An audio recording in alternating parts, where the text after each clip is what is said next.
नमस्कार बच्चों, class 7 maths के ऑनलाइन क्लासेस में आप सभी का स्वागत है। आज हम पढ़ने जा रहे हैं प्रश्नावली 4.4 सरल समीकरण की प्रश्न संख्या पहली। अभी तक बेटा हमने समीकरण को सॉल्व करना सीखा था। अब प्रश्नावली 4.4 में बेटा इबारती प्रश्नोत्तर दिए गए हैं। उन इबारती प्रश्नोत्तर को आपको पढ़ना है।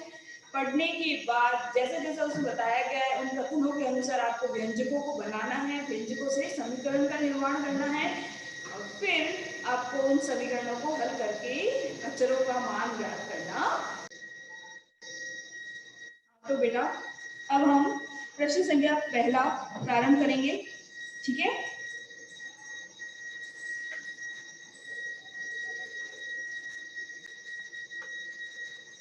प्रश्न है कि एक संख्या के 8 गुने में 4 जोड़िए आपको 60 प्राप्त होगा, ठीक है। एक संख्या के 8 गुने में 8 गुने में 4 जोड़िए, ठीक है। तो हम किस तरीके से लिखेंगे कि माना कि वह संख्या बराबर x है। माना कि वह संख्या है x है और उस x के 8 गुना, ठीक है। तो लिखेंगे x का 8 गुना कितना होता है, x को 8 से गुना करना है आपको, x इंटू 8। तो हमेशा जब भी कभी इस तरीके से गुणा करते हैं तो जो संख्या होती है वो आगे आ जाती है, जो अचर होता है वो पीछे चला जाता है। तो संख्या हमारी हुई 8 और x, तो संख्या क्या मिली हमें 8x, ठीक है। फिर उसके बाद मैंने बोला कि 8 गुने में 4 जोड़ने पर, तो लिखेंगे 8x में 4 जोड़ने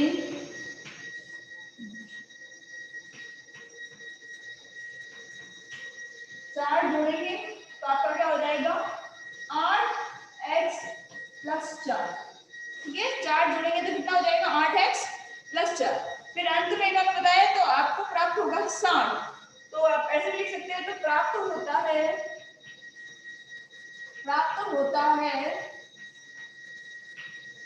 बराबर 60। अब हमारा समीकरण कैसे बन जाएगा देखिए, प्रश्नानुसार मैंने लिख दिया, प्रश्नानुसार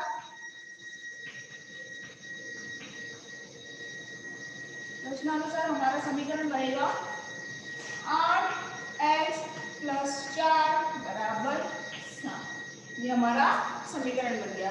अब इस तरीके के समीकरण को सॉल्व करना तो आपको आता है। किस तरीके से करना है, पक्षांतर विधि द्वारा, कि x के साथ में जुड़ी हुई संख्या का पक्षांतर कर देना है बारी बारी से। तो हम x के साथ में एक बार प्लस का 4 जुड़ा हुआ है तो पहले प्लस के 4 को ट्रांसफर कर देंगे, फिर हमारे x के साथ में 8 जुड़ा हुआ है तो हम 8 का ट्रांसफर कर देंगे। तो हम लिखेंगे, अब मैं सीधा इस 4 को पक्षांतरित कर रही हूँ, ठीक है। तो हम ऐसे लिख सकते हैं 8x, सभी लाइनों के बीच में इस तरह का निशान बनाना है, तो प्रत्येक लाइन में इस तरीके का निशान बनाना। 8x बराबर, मैंने ये 60 है ना, इस 4 को उठा के इस दूसरे पक्ष में भेजा तो 4 प्लस में था तो किससे बदल गया, माइनस से बदल गया, तो माइनस का 4। अब मैंने यहाँ क्या किया पक्षांतर, तो मैं यहाँ लिखूंगी 4 का पक्षांतर, ठीक है। 4 का पक्षांतर मैं बार नई लाइन में नहीं लिख के, मैंने साइड में लिख दिया ताकि आपको याद रहेगा कि यहाँ मैंने 4 का पक्षांतर करूंगी तो 4 उठ के इधर चला जाएगा और किसमें चला जाएगा, माइनस में चला जाएगा। तो अब हमारे पास संख्या क्या बच गई 8x बराबर 56। 60 में से 4 को घटाते तो कितना बचता है 56। अब हमारे पास x के साथ में क्या जुड़ा हुआ है, 8 जुड़ा हुआ है। तो अब हम क्या करेंगे 8 का पक्षांतर, तो इधर लिख देंगे हम 8 का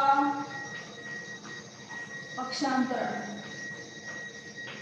8 का पक्षांतर करेंगे हम तो क्या हो जाएगा, इधर तो रह जाएगा केवल x और इधर हो जाएगा 56 के, यहाँ x जो है x के साथ में ये 8 जो है यहाँ गुणा में है तो पक्षांतर के बाद में किससे बदल जाएगा, भाग में बदल जाएगा। तो ये 8 उठ के 56 के यहाँ चला जाएगा 8 और 8 के पाड़े में 56 कितनी बार आता है, 8 का पाड़ा बोलेंगे 8 × 8, 8 × 16, 8 × 24, 8 × 32, 8 × 5 40, 8 × 48, 8 × 7 56, यानी कि 60, यानी x बराबर 60। समझ में आ गया। इस तरीके से हमारे अचर का मान ज्ञात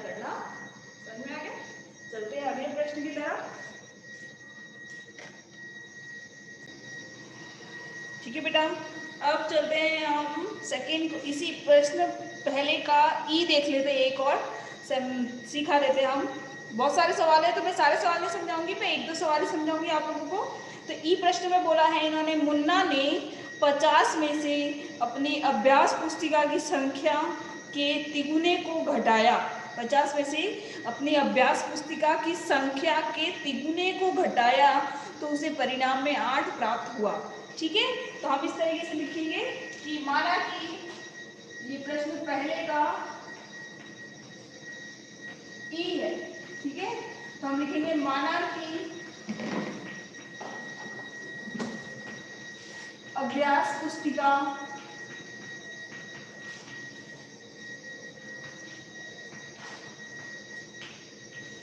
की संख्या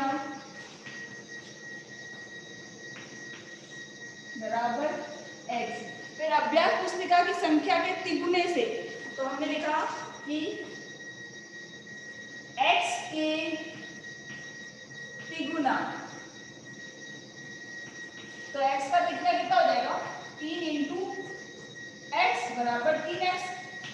तिगुना यानी 3 से गुणा करेंगे। फिर इन्होंने कहा जो x का जो तिगुना था उसको किस में से घटाया, 50 में से घटाया। 50 में से घटाया तो परिणाम में 8 प्राप्त हुआ। तो 50 में से 3x को घटाया तो किस तरीके से लिखा जाएगा, 50 माइनस 3x। तो अंत में क्या प्राप्त हुआ, इन्होंने बताया 8 प्राप्त हुआ। तो प्राप्त क्या होता है, बराबर 8 प्राप्त हुआ। तो हम इसका किस तरीके से लिखेंगे, प्रश्नानुसार हमारा समीकरण क्या बन गया, 50 माइनस 3x बराबर 8। अब हम इस 50 को कर देंगे ट्रांसफर, तो 50 को ट्रांसफर कर देंगे तो इधर तो रह जाएगा 3 और x, और इधर जो 50 यहाँ प्लस में था तो 8 भी इधर जाके माइनस में बदल जाएगा। ठीक है, हमने क्या किया, यहाँ पे 50 का पक्षांतरण किया है। ठीक है, तो यहाँ मैं साइड में लिख दी, नई लाइन में नहीं लिख रही हूँ। फिर आप देखिएगा 50 माइनस का हो गया, 8 प्लस का हो गया, तो प्लस माइनस माइनस होता है, तो बड़ी संख्या में से छोटी संख्या को घटाएंगे तो हमारे पास क्या रह जाएगा, 50 में से 8 को घटा दिया तो 42 रह जाएगा। तो 3x बराबर माइनस के 42, माइनस के 42 रह जाएंगे। अब हम क्या करेंगे कि माइनस के 42 है कि अब हम 3 का कर देंगे पक्षांतर, तो 3 का पक्षांतर करेंगे तो इधर पर जाएगा x और इधर माइनस 42 के भाग में 3 चला जाएगा, 3 भाग में भी जाएगा क्योंकि 3 या x के साथ में गुणा में है। ठीक है, तो वहां जाके भाग बदल जाएगा और हम यहाँ लिख देंगे 3 का पक्षांतरण किया है हमने। ठीक है, इससे क्या है, साइड में लिखने से बेटा क्या फर्क पड़ा कि बस प्रश्न का जो लेंथ है वो लंबी नहीं हुई है। समझ में आ गया। अब 3 का भाग 42 में जाता है, कितनी बार जाता है आप देख लीजिए, 3 एकम 3 और 3 चौक 12 यानी कि 14 बार। 14 एकम 14, 14 दूनी 28, 14 तिया 42, 14 बार। तो x बराबर माइनस की 14। x माइनस का 14 क्यों आया, क्योंकि 42 जो था हमारा माइनस का था और 3 जो था वो प्लस का था, प्लस माइनस माइनस होता है, तो हमारा आंसर किसमें आएगा, माइनस में आएगा, माइनस की 14। समझ में आ गया सबको। इस तरीके से हमारा इस प्रश्न को हल करना है। तो ये मैंने पहला प्रश्न आप लोगों को समझा दिया, पहले का ए और ई, ऐसे करके ये टोटल एफ तक है। तो आपको बाकी प्रश्न अपने आप सॉल्व करने हैं, नहीं समझ में आया तो आप मुझसे पूछ सकते हैं। अब चलते हैं प्रश्न संख्या 2 की तरफ। ठीक है, प्रश्न संख्या 2 में किस तरीके से हल करना है देखिएगा बेटा।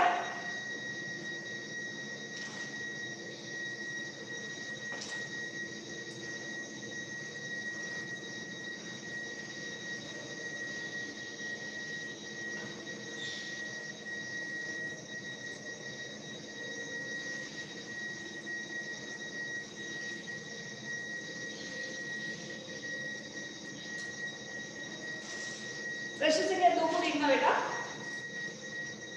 2 का मैं आपको समझा देती हूँ।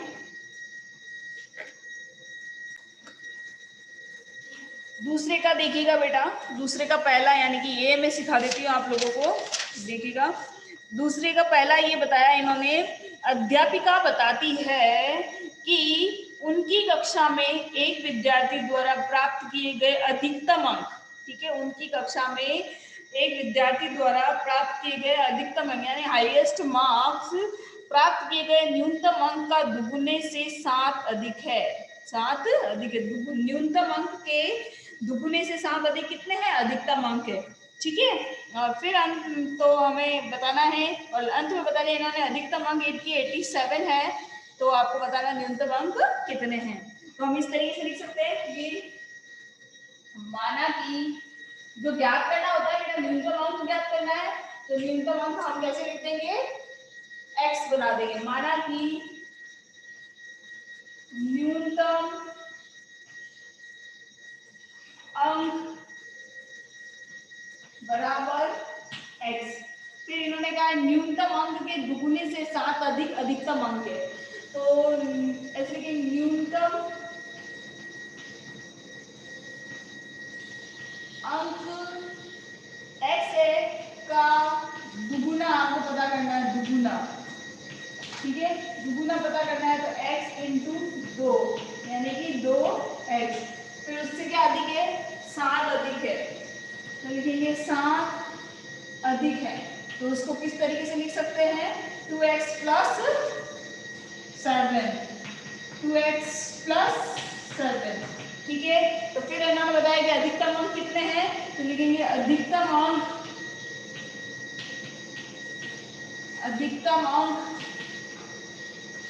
बराबर 87, ठीक है। तो अब प्रश्नानुसार हमारा समीकरण क्या बन गया? प्रश्नानुसार हमारा समीकरण बन गया 2x प्लस 7 बराबर 87, ठीक है। अब हम क्या करेंगे? x के साथ में ये 7 जुड़ा हुआ है, इस 7 को कर देंगे पक्षांतरण, तो हम लिखेंगे 7 का पक्षांतरण, 7 का पक्षांतरण किया तो इधर 7 ट्रांसफर कर देंगे, तो इधर तो केवल 2x रह जाएगा, और 87 के माइनस में 7 चला जाएगा, तो 2x बराबर कितना जाएगा? 87 में से 7 को घटाएंगे तो बचेगा 80। अब हमारे पास 2x और इधर 80 है, अब हम इसका पक्षांतरण करेंगे, 2 का पक्षांतरण करेंगे, तो लिखेंगे 2 का पक्षांतरण करने पर, जैसे हम 2 का पक्षांतरण करेंगे, 2 या x के साथ में जुड़ा हुआ है, x के या 2 के बीच में कोई भी निशान नहीं है, इसका मतलब ये गुणा में है, और गुणा वाली संख्या का पक्षांतरण करते हैं तो पक्ष बदलने के बाद वो किसमें बदल जाता है? भाग में बदल जाता है। तो हमने जैसे ही 2 का पक्षांतरण किया तो x यहाँ रह जाएगा और 80 के बटे में चला जाएगा 2। अब 2 का भाग 80 में लेना है, तो आप ऐसे देख लीजिए कि 2 का भाग 8 में जाता है, हाँ जाता है, कितनी बार जाता है? 4 बार जाता है, यानी कि 2 का भाग 80 में देंगे तो हमारे पास आंसर आ जाएगा 40, यानी कि हमारा x बराबर 40, यानी कि न्यूनतम अंक हमारे कितने हैं? न्यूनतम अंक है, न्यूनतम अंक बराबर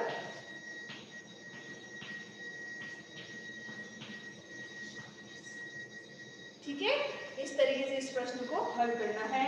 सेम मतलब कहने वाला पहला, दूसरा, तीसरा सारे सवाल सेम ही है, बस आपको कंसंट्रेट करके प्रश्न को समझना है, प्रश्न को समझ के उसकी इबारत से आपको व्यंजक बनाने हैं, और व्यंजकों के निर्माण के बाद में एक समीकरण बनेगा, इस समीकरण को फिर आपको हल करके अचर का मान ज्ञात करना है। सेम विधि है, बस सीखने वाली है, समझना, एक बार समझ में आ गया तो सारे प्रश्न आपको समझ में आ जाएंगे, ठीक है। तो पहले का मैंने दूसरे प्रश्न का पहला मैंने समझा दिया, दूसरा तीसरा आप अपने आप कर लीजिएगा। अब चलते हैं तीसरे प्रश्न की तरफ। तो तीसरे प्रश्न में बताया मैंने, देखिएगा तीसरा प्रश्न,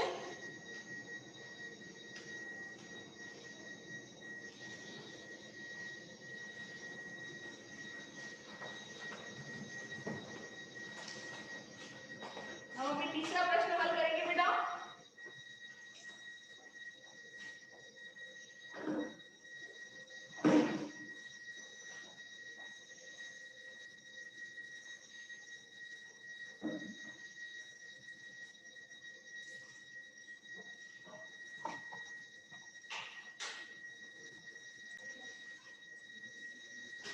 तीसरे का पहला देख रहे हैं बेटा अपन। तीसरे के ए में प्रश्न देखिएगा। तीसरे का ए है, इरफान कहता है कि उसके पास परमीत के पास जितने कंचे हैं उनके 5 गुने से 7 अधिक कंचे हैं। ठीक है, इरफान ने ऐसा कहा है कि परमीत के पास जितने कंचे हैं उसका 5 गुना से 7 अधिक किसके पास है, इरफान के पास है। और अंत में इन्होंने बता दिया कि इरफान के पास में 37 कंचे हैं। तो अब आपको बताना है परमीत के पास टोटल कितने कंचे हैं। ठीक है, तो हम क्या करेंगे, सबसे पहले परमीत का मान ज्ञात करना है, इसलिए परमीत को मान लेंगे हम x। तो परमीत के पास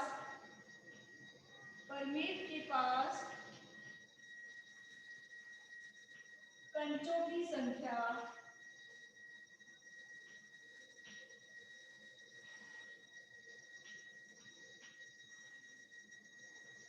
बराबर x। परमीत के पास कंचों की संख्या बराबर x। फिर लिखेंगे x का 5 गुना कितना होगा, 5 गुना से 7 अधिक, से 7 अधिक, यानी कि 5 गुना x का 5 गुना किस तरीके का हो जाएगा, x इंटू 5, फिर 7 अधिक है यानी कि +7। तो इसका समीकरण क्या बन जाएगा, इसका समीकरण बन जाएगा 5x + 7। ठीक है, तो अंत में बताया कि इरफान के पास कंचे, इरफान के पास कंचे बराबर 37। ठीक है, अब हमारा प्रश्नानुसार समीकरण क्या बन जाएगा, प्रश्नानुसार हमारा समीकरण बन रहा है 5x + 7 बराबर 37। अब हमारे x के साथ में क्या जुड़ा हुआ है, 7 जुड़ा हुआ है। हमारा समीकरण इस बात को हो गया। आप समीकरण को हल करेंगे, 7 का कर देंगे पक्षांतरण, 7 का पक्षांतरण। ठीक है, तो 5x बराबर 37 - 7। ठीक है, 37 - 7 तो 5x बराबर 30। अब हम क्या करेंगे, अब इस 5 का कर देंगे पक्षांतरण, क्योंकि x के साथ 5 जुड़ा हुआ है। अगर हमें x का मान ज्ञात करना है तो अब हम करेंगे 5 का पक्षांतरण, तो 5 का पक्षांतरण, तो इधर आ जाएगा केवल x और इधर आ जाएगा 30/5। ये बटे में क्यों गया, क्योंकि 5 यहाँ गुणा में था। पक्षांतरण के बाद किस में बदल गया, गुणा भाग में बदल गया। तो 5 का भाग जब 30 में देंगे तो आंसर आएगा 6। यानी कि टोटल परमीत के पास कितने कंचे हैं, लिखेंगे परमीत के पास कंचों की संख्या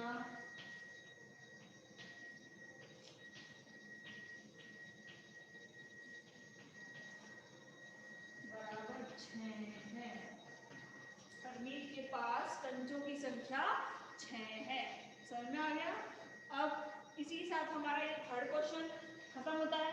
आप थर्ड क्वेश्चन के साथ में जो बाकी बचे प्रश्न हैं वो आप स्वयं हल करेंगे। ठीक है बेटा, सारे प्रश्न मैं नहीं करवाऊंगी, जो बाकी बचे प्रश्न हैं वो आप खुद हल करने की कोशिश कीजिएगा। ठीक है, और अब देखते हैं चौथा प्रश्न, जो कि इस प्रश्नावली का लास्ट प्रश्न है। ठीक है, चौथे का देखते हैं, हटाइए।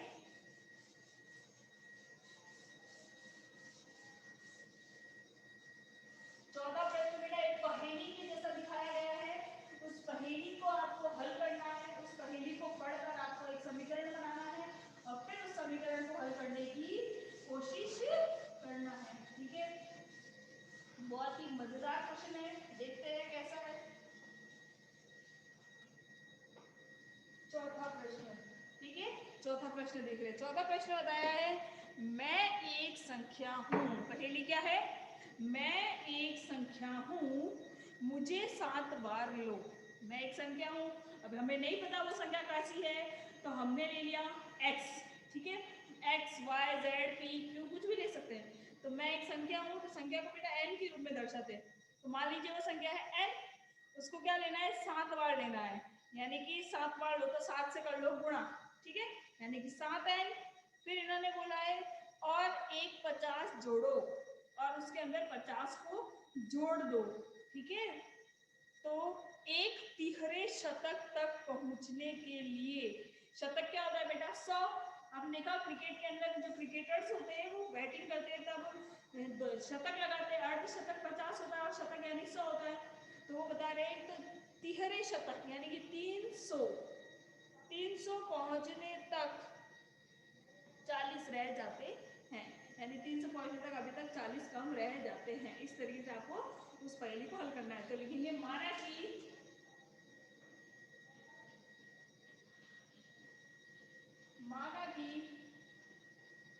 वह संख्या बराबर n, ठीक है। n को कितनी बार लेना है, 7 बार लेना है, मुझे 7 बार लो, यानी कि n इंटू 7 बराबर 7n, ठीक है। फिर इन्होंने कहा है 7n के बाद में बताया इन्होंने कि 50 जोड़ो, मुझ में 50 जोड़ो, ठीक है, 50 जोड़ो यानी कि 7n प्लस 50, ठीक है। तो आपके पास क्या रह जाएगा, तिहरे शतक में 40 कम प्राप्त होगा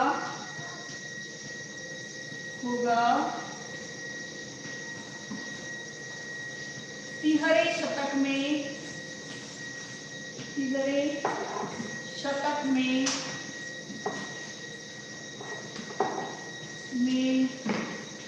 40 कम। तो किस तरीके से लिखेंगे, 300 माइनस 40, ठीक है, 300 माइनस 40 इसका मतलब क्या होता है 260। तो हमारे पास प्राप्त क्या होगा, 200 में 60। अब हमारा प्रश्नानुसार समीकरण क्या बन जाएगा,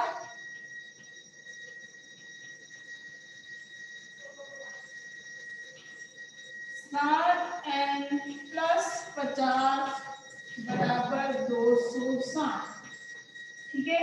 अब हम क्या करेंगे, 50 का शांतरण, इधर 7 और n रह जाएगा और इधर जो 260 है उसके पक्षांतरण में ये माइनस के 50 चला जाएगा, इधर 50 का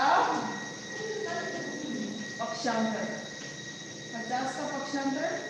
तो अब हमारे 260 में 50 कम रह जाएगा, यानी कि घटाएंगे 260 में से 50 घटाएंगे तो बच जाएगा 210, ठीक है। अब हमें जब 7n बराबर 210 है, अब 7 का मान n का मान ज्ञात करना, तो अब करेंगे 7 का पक्षांतरण, तो लिखेंगे 7 का पक्षांतरण।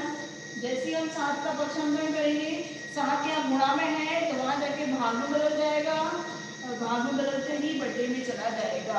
अब 7 के बड़े में 21 आता है कितनी बार आता है, 3 बार आता है, 7 कम 7, 7 दूनी 14, 7 तिया 21, यानी 3 बार तो 21 आ गया और ये 0 का 0, यानी कि n बराबर 21, यानी कि वो जो संख्या इस पहेली में बोला है ना कि मैं एक संख्या हूँ, वो मैं संख्या कौन सी है, 30 है।